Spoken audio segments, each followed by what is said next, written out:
We're back with the next part of this review.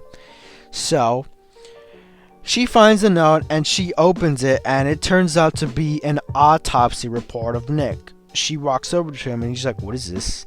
And he said he didn't want to show her because she was still grieving. And she's like, "Did they find anything?" And he says, "Nothing abnormal except a deformity in the foot." Which comes into play with the fact that she was putting on his shoes wrong.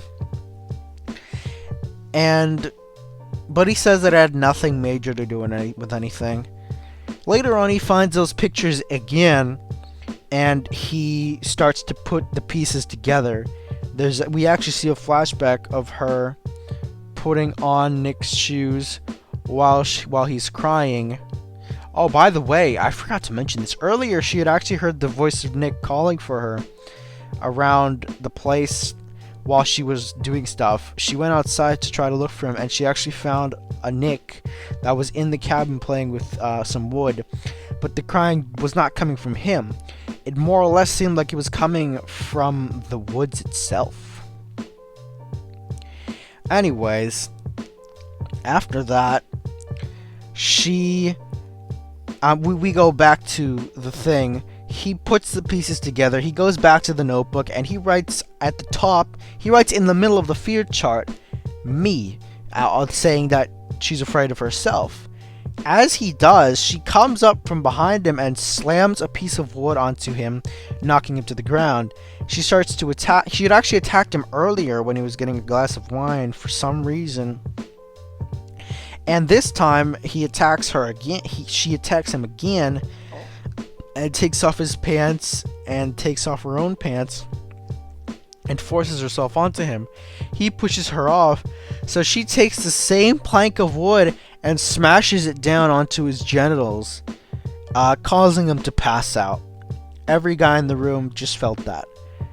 When he's knocked out, she gets on top of him and starts to stimulate his manhood, and instead of sperm coming out, blood comes out.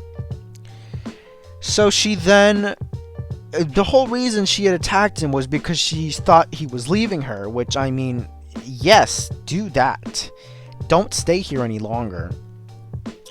So, she is mad at him. So she gets like, I don't even know what it is. It's like a thing that's, it's like a giant cylindric piece of like brick, and she wrenches it to his foot, and it's so heavy that he won't be able to move, because she'd actually drilled a hole into his foot, placed it in there, and wrenched it to the other side, and it was so heavy he couldn't move, and she left after that to go do something else. He wakes up later on in immense amount of pain, and he decides to crawl out of the house since he couldn't find a wrench, since she had actually thrown the wrench under the porch.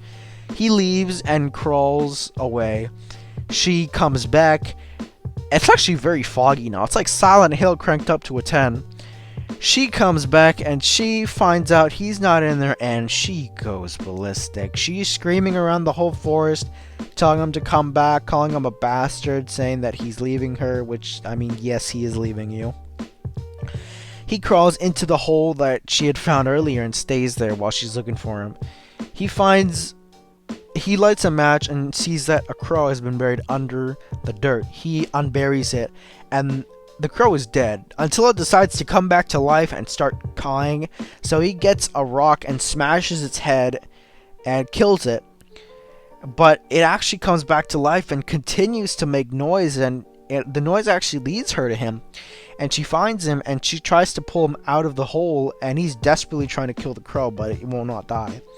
So she tries to pull him out, but he doesn't come out. So she goes and gets a shovel and comes back and starts to dig a hole above him to try and get him out.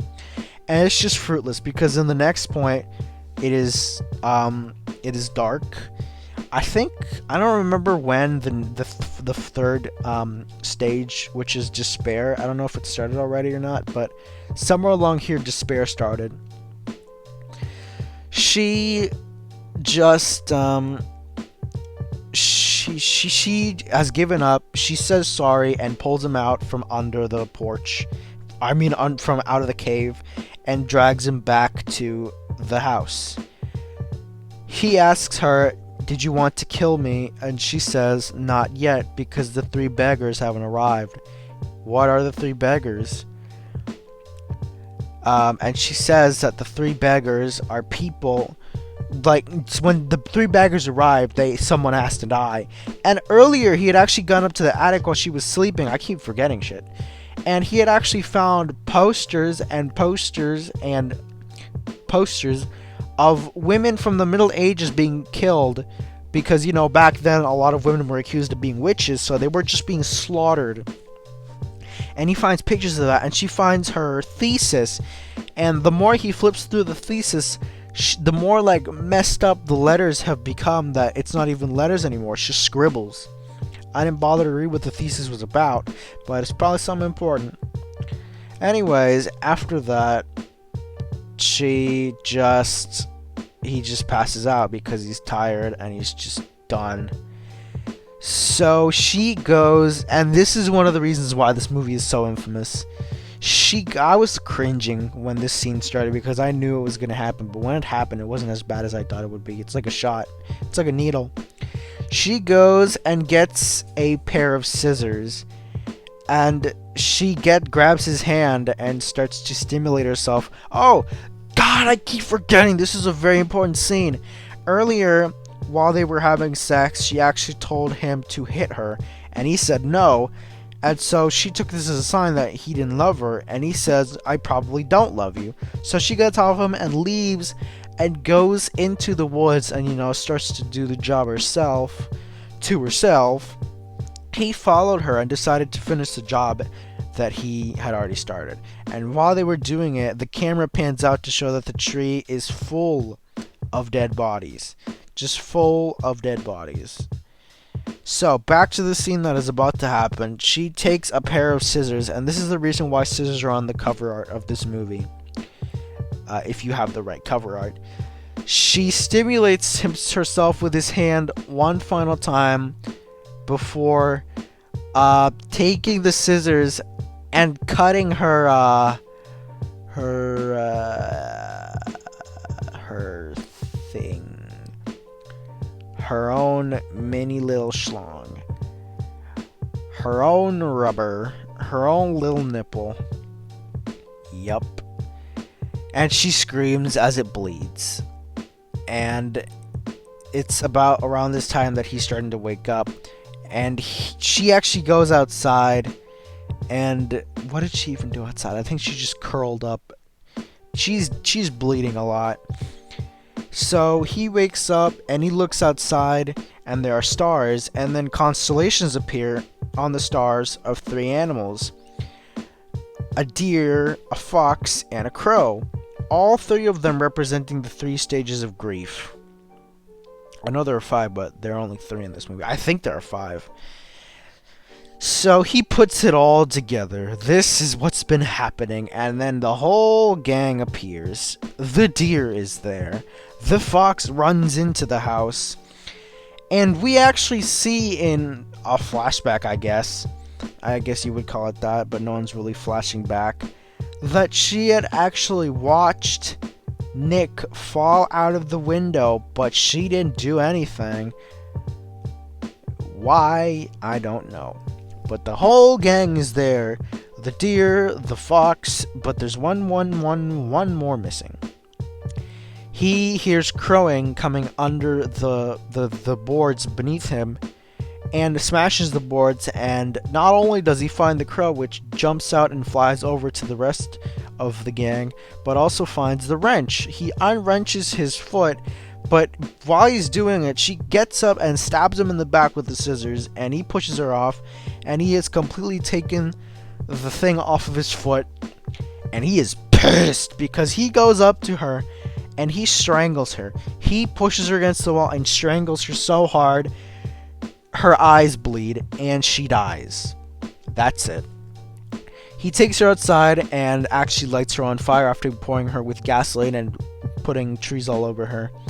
And then he starts to make his trek back home. And then the epilogue plays.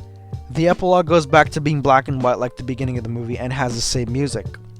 He lays down to eat some berries, and then he stands up, and then he sees a whole bunch of he sees all three of the crew again. And then he sees a bunch of faceless women dressed up like they were in the centuries back then, walking up the hill towards him. They all walk up to him, and that is the end of Antichrist. Jesus Christ. I actually like this movie a lot more than a Serbian film and Guinea Pig, because this movie was actually so good. It was like Hereditary, honestly. Like, it really did remind me of Hereditary. Just something about exploring the stages of grief is just so awesome in movies. Like, it really needs to be done more often. It could be like a genre of its own, honestly. Grief. Anything I hate about this movie, all the unnecessary scenes of like genital mutilation. Like, the movie could be a fine without it. It could actually have been. It could have actually been a mainstream movie. Well, it is mainstream, but it's now known as a underground film or a disturbing film because of the scenes of genital mutilation and all the gory scenes. Like, I know they had like symbolism, and they like the whole movie is symbolism, but I think it could have been done less like graphically. I thought the camera work was amazing. I thought the music was amazing. The ambiance was awesome. Everything about this movie was great. I really do recommend it. It's probably it's my favorite underground film so far. I know there's going to be a lot more to see. You guys, I actually posted on my TikTok what is going to be the next movie. So if you want to vote for my next movie for me to talk about, go to my TikTok and vote. Overall, did I enjoy Antichrist? Yes. Was it disturbing? Kind of, actually. Not as disturbing as a Serbian film or Guinea Pig, but it was pretty disturbing. Thank you guys so much for watching, and I will see you guys in my next review. Bye-bye.